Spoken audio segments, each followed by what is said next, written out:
Amém, amém. Bom dia. Graça e paz de Jesus no coração de todo mundo. Amém. Hoje quero... Amém. Amém. As crianças são maravilhosas. Hoje quero lhes falar sobre a ética da felicidade. Ou, se você preferir, o caminho de Jesus para a felicidade. Ou o caminho espiritual para a felicidade. Ou, se você quer ser feliz, vou te dar uma dica. É isso. Quero ler Mateus capítulo 5. Mateus capítulo 5. Eu podia, agora era a hora de eu falar, quem quer ser feliz aí, levanta a mão. Não. Mateus capítulo 5. Começa a narrativa do chamado Sermão da Montanha, o Sermão do Monte, que a fortuna crítica da teologia vai chamar de a ética de Jesus. A ética que eu estou chamando, e não sozinho, de a ética da felicidade.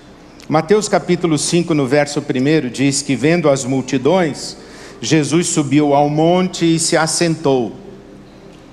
Seus discípulos aproximaram-se dele e ele começou a ensiná-los dizendo: bem-aventurados os pobres em espírito, pois deles é o reino dos céus.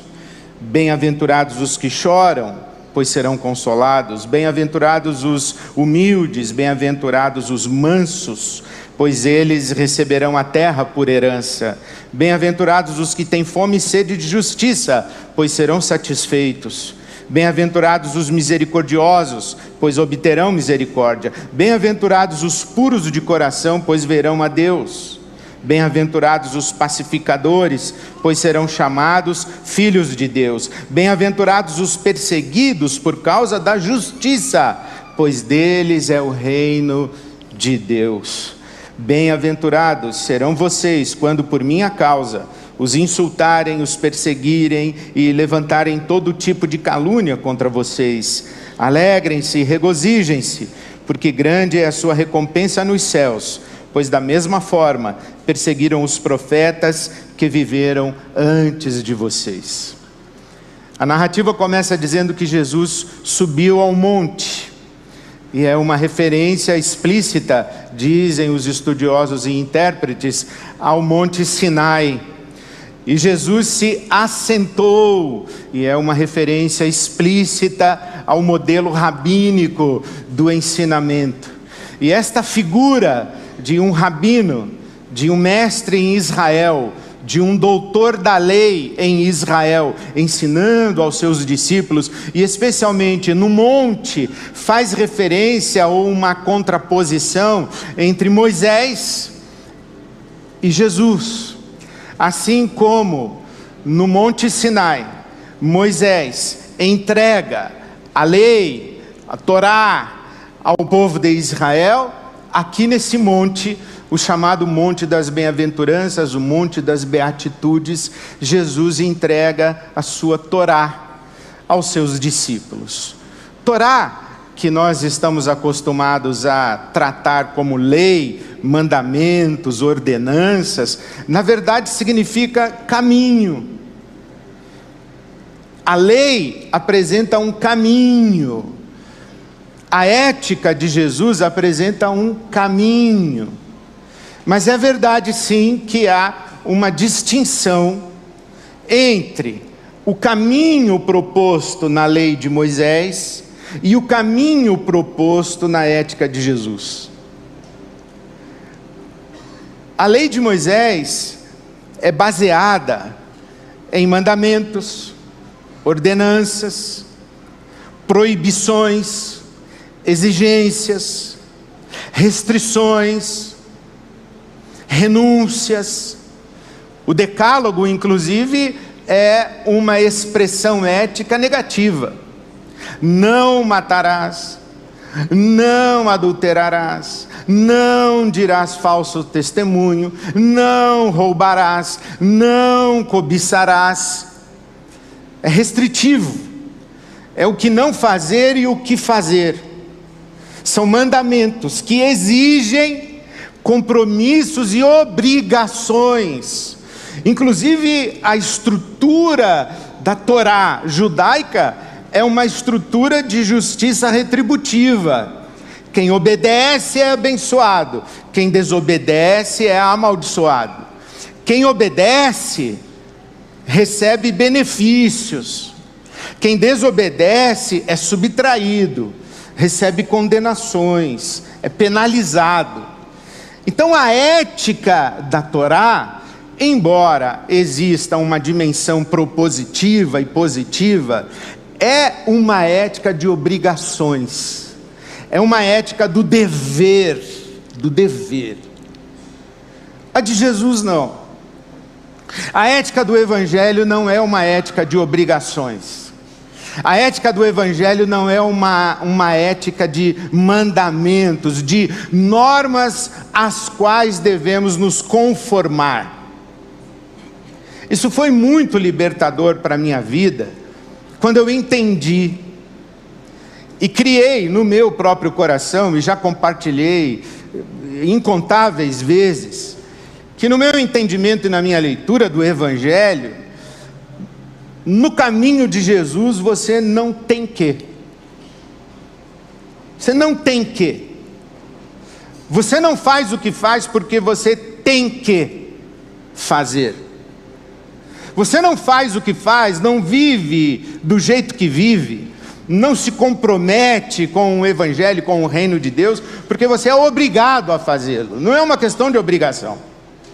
Talvez a história bíblica que melhor explicite, ilustre essa realidade, é a experiência de Ananias e Safira. Você se lembra disso em Atos dos Apóstolos, no capítulo 5. O capítulo 4 de Atos termina dizendo que naquele contexto de comunidade não havia necessitado algum, porque cada um trazia das suas posses, trazia os seus bens e colocava aos pés dos apóstolos, e os apóstolos distribuíam a cada um conforme a sua necessidade. Cada um contribuía conforme a sua possibilidade e cada um recebia conforme a sua necessidade. E termina o capítulo 4 dizendo que Barnabé vendeu um terreno e trouxe o produto da venda e doou na comunidade. Vendo isso, um casal, Ananias e Safira, resolveu fazer o mesmo, mas reteve parte do produto da venda. Vendeu por 100, trouxe parte, doou parte, dizendo que estava doando a totalidade. Foi uma doação mentirosa, foi uma doação com um interesse outro.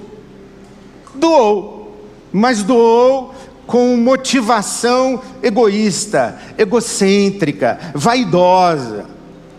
Pedro então vai repreender o casal, e a maneira como Pedro repreende o casal ilustra bem a ética da felicidade, ou a ética da não obrigatoriedade, porque a coisa mais linda é que Pedro diz assim para Ananias e para Safira: ora, o terreno não era seu? Era. Alguém mandou você vender? Não. Alguém, depois que você vendeu o terreno, mandou você dar oferta na igreja? Não. Então, você não tinha obrigação nem de vender e nem de doar. Por que você foi fazer isso?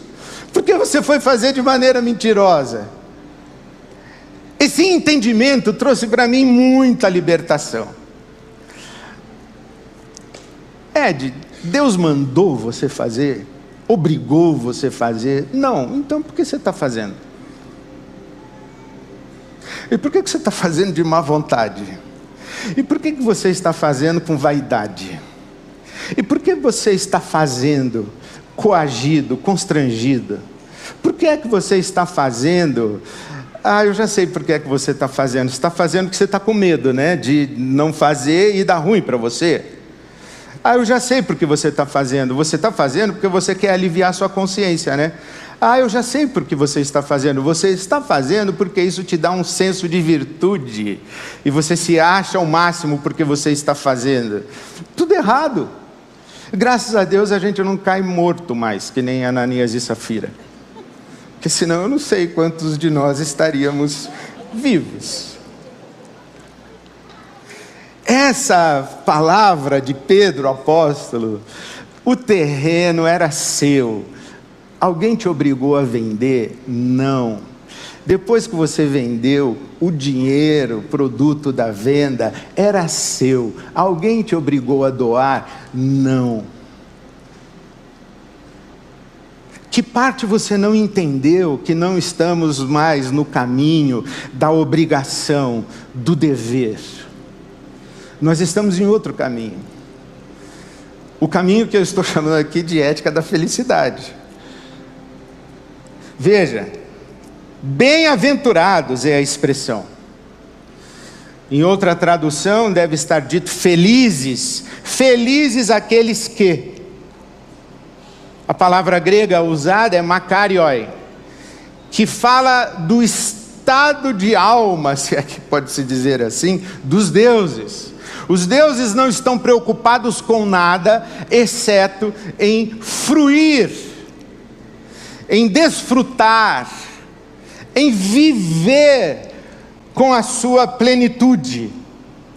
Makarioi é uma característica, felicidade, dos deuses. E é esta palavra que Mateus escolhe para colocar aqui. Mas eu gosto também da expressão escolhida pelo André Churraqui, que é um estudioso das línguas semitas. E ele usa aqui a palavra ashrei. Ele diz: ashrei os pobres em espírito, ashrei os que choram, ashrei os mansos. E ashrei vem de ashur, que é o pé. O que ele está dizendo é: aqueles que estão caminhando, aqueles que estão no caminho, aqueles que estão em marcha. É como se ele estivesse dizendo o seguinte: olha, aqueles que são pobres e estão em marcha, esses são os que possuem o reino dos céus. Aqueles que choram e estão em marcha, esses serão consolados. Aqueles que são mansos e humildes e estão em marcha, esses herdarão a terra. Essa expressão é muito interessante. Por quê? Porque se estamos falando de uma felicidade, de uma plenitude, essas chamadas bem-aventuranças não descrevem pessoas que nós caracterizaríamos como felizes. Chorar, ter fome e sede de justiça, ser perseguido, manso e humilde. Sabe o que é o manso e humilde? É o que não tem voz, não tem vez. Nós chamaríamos eles na nossa sociedade os invisibilizados. Manso aqui quer dizer aquela pessoa que está numa maca, num corredor de hospital, 5, 6, 7, 10 horas aguardando um atendimento médico. Esse é o manso. Ele grita de dor e ninguém ouve. Ele reclama e ninguém dá atenção. Ele reivindica e é ignorado na sua reivindicação. É o manso. Mansidão não é virtude aqui. Mansidão é esvaziamento de poder. É quem não tem vez e não tem voz. O texto de Mateus capítulo 5 versículo 3 fala de pobre em espírito. Mas Lucas capítulo 6, que é a narrativa equivalente do Sermão do Monte, não coloca o adjetivo espírito. Ele diz apenas: bem-aventurados os pobres. Os pobres. Isso significa que Mateus acrescentou em espírito e nos ilumina alguma coisa. Não basta ser pobre para ser feliz, evidentemente. Por isso é que Mateus dá uma adjetivada. Mas aqui está se falando mesmo é da pobreza, da miserabilidade. Por quê? Porque o capítulo 4 do Evangelho de Mateus, que antecede o Sermão da Montanha, termina dizendo que Jesus estava andando e percorrendo toda a Galileia, e no meio de um povo cheio de enfermidades e doenças, pessoas que sofriam de vários males e tormentos. Jesus estava andando entre endemoniados, loucos, paralíticos. Jesus não está andando no meio de pobres em espírito. Jesus está andando no meio de gente miserabilizada, gente que foi atropelada pela força do Império Romano, teve sua casa destruída, teve suas filhas estupradas, teve sua aldeia incendiada, e agora vivia de uma taxação de impostos ao Império Romano pesadíssima. Isto é, quem é que tem fome e sede de justiça? Quem está injustiçado. Quem é que está pedindo paz? Quem são os pacificadores?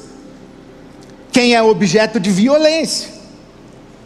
É como se essas pessoas dissessem: parem de matar os nossos filhos, parem de matar os nossos maridos, parem com essa carnificina, parem de derramar tanto sangue. O pacificador aqui não é a pessoa que faz as pazes entre o cunhado e a cunhada para o jantar de Natal. É legal fazer isso. Opa, amém. É legal reconciliar a família para o jantar, ou pelo menos fazer uma trégua, né? Do WhatsApp da família para o Natal. Mas não é isso que Mateus está falando e que Jesus está falando aqui no pacificador. Sabe, esse puro de coração não é uma pessoa virtuosa, limpa, porque Jesus é o primeiro a dizer que ninguém é limpo, né? Jesus é quem elogia aquele homem que vai ao templo orar, dizendo: tem misericórdia de mim, pecador. E critica o fariseu que diz: eu não sou como os demais. Em tese, o fariseu que diz: eu não tenho pecado nenhum, seria o puro de coração. Não, essa pureza de coração é muito próxima de uma ingenuidade. É muito próxima de uma simploriedade. É gente pura nesse sentido. Não é sem pecado e não é virtuosa. É muito próxima de uma infantilidade, de uma infância. Portanto, ninguém é feliz porque chora, ninguém é feliz porque é injustiçado, ninguém é feliz porque tem fome e sede de justiça, ou porque grita e ninguém escuta. Ninguém é feliz por isso. Por que são felizes? Por que são bem-aventurados? São bem-aventurados porque, não obstante a sua condição, não obstante a sua situação, não obstante a sua pobreza, a sua miséria, não obstante a sua dificuldade, a sua tribulação, o seu sofrimento, a sua dor, essas pessoas não pararam. Elas seguiram, elas estão em marcha, elas caminham na direção de uma utopia. Qual utopia? A utopia do reino de Deus. Bem-aventurados os pobres, porque deles é o reino de Deus. Bem-aventurados os que choram, porque eles serão consolados. Eles não são bem-aventurados porque choram, são bem-aventurados porque serão consolados. E eles caminham nessa esperança. Eles caminham engajados com essa convicção do reino de Deus, dizendo o seguinte: olha, nós estamos aqui nessa condição, nessa situação, mas nós não vivemos determinados por esse reino que nos machuca, que nos violenta, que nos oprime, que nos escraviza, que nos deixa com fome, que nos deixa com sede, que nos deixa sem o que vestir, que nos deixa sem o que morar ou onde morar. Nós não somos determinados por esse reino, nós somos determinados pelo reino de Deus, e nós continuamos em marcha. Por isso é que somos misericordiosos, por isso é que somos pacificadores, por isso é que somos perseguidos por causa da justiça. Nós não ficamos vitimizados, Nós não somos o povo do mimimi, nós não somos o povo da autojustificativa, nós não somos o povo das desculpas do não ou pelo não engajamento no reino de Deus, em razão das nossas dificuldades, limitações, sofrimentos e dores. Não, nós continuamos em marcha, nós continuamos sim, expropriados de nossos bens e dos nossos direitos, mas lutando pela justiça. Nós continuamos sim, sofrendo, chorando, lamentando. Esse choro aqui é o choro do luto, é o choro da perda. Nós choramos, mas nós somos misericordiosos. Nós choramos, nós gritamos e ninguém nos escuta, mas nós continuamos gritando, porque o que nos anima é o reino de Deus, é a utopia do reino de Deus, é a esperança do reino de Deus. Esse é o caminho. Por isso Jesus está dizendo: olha, o caminho da felicidade, a ética da felicidade, não é uma questão de cumprimento de obrigações morais, não é. É um caminho de solidariedade a todos aqueles que estão na mesma condição. Principalmente é um caminho de solidariedade a todos aqueles que são vitimados pelas circunstâncias da vida e pelas realidades que estruturam as nossas sociedades. Esse é o caminho da felicidade. A ética da felicidade é uma ética necessariamente solidária. A ética da felicidade é uma ética necessariamente generosa. Porque é muito fácil que pessoas que sofreram violências, abusos, pessoas que sofreram injustiças, que elas se permitam ou deixem com que o seu coração seja contaminado por um veneno, por um lixo tóxico, que gera amargura, gera ressentimento, gera um engajamento belicoso, gera um ativismo violento, agressivo. É compreensível, porque elas foram pisadas, elas foram humilhadas, elas choraram, elas estão chorando, elas estão gritando: alguém faça justiça por mim aí, por favor. É razoável que elas se irritem, é razoável que elas tenham raiva, é razoável que elas sejam tocadas por um desejo de vingança, é razoável. Somente que Jesus diz: não é o caminho, filho, não é o caminho, minha filha. O caminho é você se solidarizar.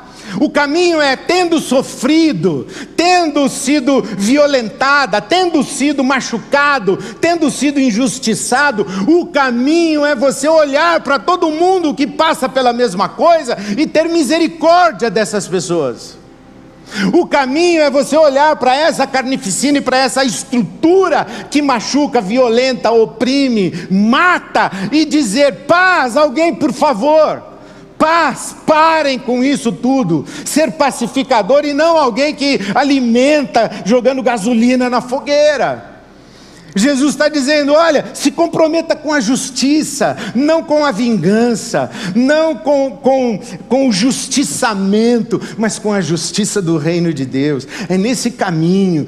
Imagina uma caravana de vida, uma caravana de beleza, uma caravana de bondade, uma caravana de generosidade, uma caravana de solidariedade, no meio de um mundo de competição, de hostilidade, no meio de um mundo de cada um correndo atrás do que é seu, dos seus próprios interesses, um mundo de cada um por si, Deus por todos e o diabo que leve o último.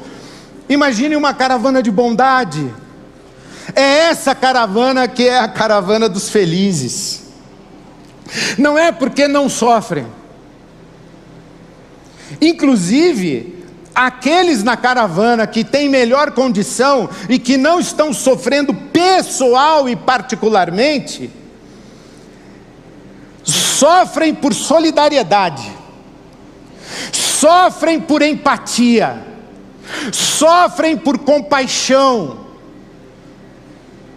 se incomodam, se inquietam, querem fazer alguma coisa, querem contribuir de algum modo.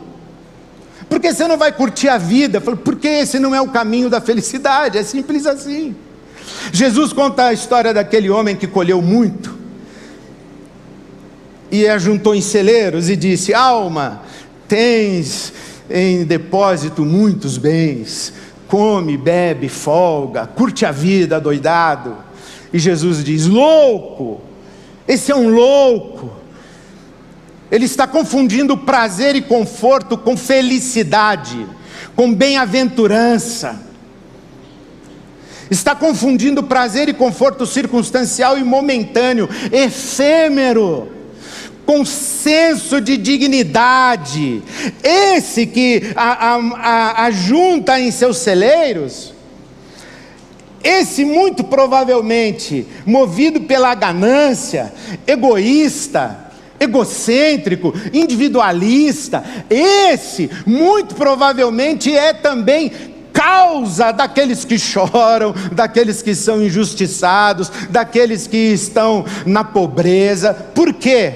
Porque vive apenas para si, não olha para o lado. Mas o que é que Jesus diz aqui? Depois de terminar a sua declaração das bem-aventuranças e dizer assim: olha, bem-aventurados vocês que estão na caravana da justiça, da bondade, da misericórdia, da compaixão, da solidariedade, da generosidade. Bem-aventurados vocês, vocês não terão vida boa, porque vocês serão perseguidos por causa da justiça. Entretanto, vocês são a luz do mundo, vocês são o sal da terra, vocês são aqueles que estão presentes no mundo, e as pessoas ouvem o que vocês dizem, assistem o que vocês fazem e dão glórias ao Pai que está no céu. São vocês.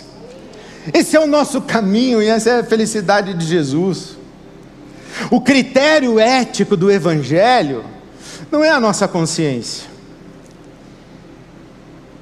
Estou bem, a minha consciência está em paz. O critério ético do Evangelho não é esse não. O critério ético do Evangelho é o seguinte: olha, estive preso, você me visitou, estive com fome, você me deu de comer, estive nu e você me vestiu, eu estive com sede e você me deu de beber, eu estive enfermo e você cuidou de mim. O critério ético do caminho de Jesus não é a sua consciência em paz, é o testemunho daqueles a quem você fez bem. Eu imagino, sabe o que eu imagino? Essa coisa que eu não quero passar por isso, mas eu imagino eu sentado lá diante de Deus, e aí um anjo levanta e diz assim: e o pessoal que o Ed abençoou, levanta a mão. Não, não precisa ser agora, não. Valeu, Bruce, brother. E aí eu vou ficar olhando, falando: alguém aí, pelo amor de Deus, alguém aí, pô. Alguém levanta a mão aí. E ninguém levanta a mão. Aí o anjo vai dizer assim: deu ruim para você. Você não é ovelha não, você é bode. Ó, vaza. Porque o critério é esse, não é eu chegar diante de Deus e falar: eu estou bem. O critério é: vamos ver se ao seu redor você promoveu o bem-estar, se ao seu redor existe gente abençoada pela sua vida. Esse é o critério, porque a caravana que está em marcha para o reino de Deus é a caravana dos misericordiosos, dos pacificadores, dos perseguidos por causa da justiça. Que justiça? A justiça do reino de Deus. Então, meu irmão, minha irmã, alguém obrigou você a dar oferta para a campanha?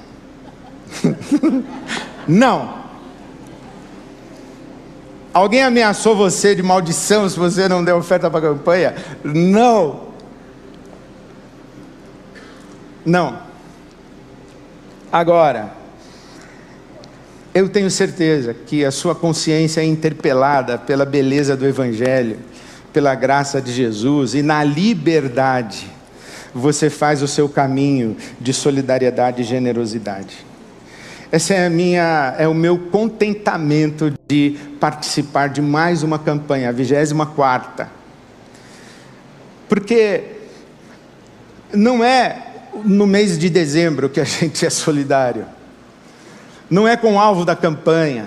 A Silvia acabou de contar de um casal que passou na rua e viu um outro casal com uma marmita para 2 pessoas e se solidarizou, se incomodou. Eu sou muito feliz de estar numa comunidade que me interpela, que me fustiga, que me incomoda o tempo todo, para eu prestar atenção em quem está ao meu lado, em quem tem dificuldade, se eu posso fazer alguma coisa, se eu posso abençoar, porque eu sei que é esse o caminho de Jesus. E mais, e que Deus me perdoe, que não seja motivação de interesse próprio, mas que esse é o caminho da felicidade. O caminho da felicidade do Evangelho é quando a gente deixa de viver apenas para a gente mesmo e passa a viver de maneira generosa, doadora. Esse é o caminho de Jesus. Jesus não está preocupado se você fuma ou não fuma. Ele não gosta muito que você fuma, faz mal. Mas não é isso. Ele não está muito preocupado se você frequenta muita reunião de oração, se você é dizimista, ele é atento se você faz parte da caravana, que apesar de ter motivos para chorar, apesar de ter sofrido, de conviver com as suas dores e dificuldades, apesar de ter sido machucada por pessoas, ele está atento se você acolheu a convocação do reino de Deus, e se a sua consciência passou por aquela metanoia, sabe? A metanoia, e você acolheu o reino de Deus, e agora você está, apesar de ter motivos contrários, você está num caminho de ânimo pela esperança do reino de Deus, e você faz esse caminho na caravana da justiça, da bondade, da compaixão, da solidariedade, do compromisso com o próximo. Essa é a grande questão. E eu termino lendo para você conselhos que fiz questão de escrever na contracapa da minha Bíblia, de um filósofo moral do século XIX chamado Jeremy Bentham. Ele escreveu uma carta para uma filha adolescente de um dos seus amigos e deu conselhos àquela menina. E eu tomei para mim esses conselhos, porque quando eu li os conselhos eu falei, é isso? Essa é a ética da felicidade, esse é o caminho de Jesus, é isso que é bem-aventurança, é isso aí. Veja que lindo o que ele diz: cria toda a felicidade que puderes, cria toda a felicidade que puderes, suprime toda infelicidade que puderes. Cada dia te dará a oportunidade de acrescentar algo ao bem-estar dos demais, ou de mitigar em algo suas dores. Agora olha que bonito. E cada grão de felicidade que semeares no peito alheio, germinará em teu próprio peito. Ao passo que cada dor que arrancares dos pensamentos e sentimentos dos teus semelhantes, ficará substituído pela paz e pela alegria mais formosa no santuário da tua alma. Cria toda a felicidade que puderes, suprime toda a infelicidade que puderes. Cada dia te dará a oportunidade de fazer algo para o bem-estar dos teus semelhantes, ou de mitigar a dor e o sofrimento dos que te cercam. Cada grão de felicidade que você semear no peito alheio, vai germinar no teu próprio peito. E cada vez que você arrancar um pouquinho de dor e sofrimento do coração alheio, essa dor e esse sofrimento serão substituídas por paz e alegria no santuário da tua alma. Essa é a ética da felicidade.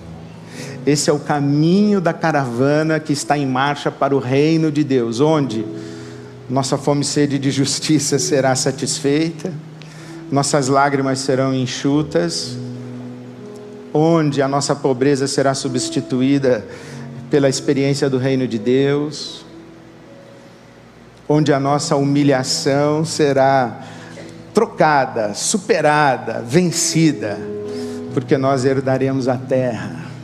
E assim caminhamos, no meio das dores, nos sofrimentos, mas nós somos a caravana que está em marcha para o reino de Deus. Nós somos o povo da ética da felicidade.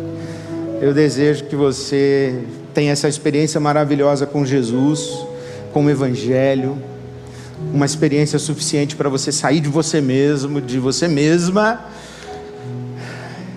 e ser feliz.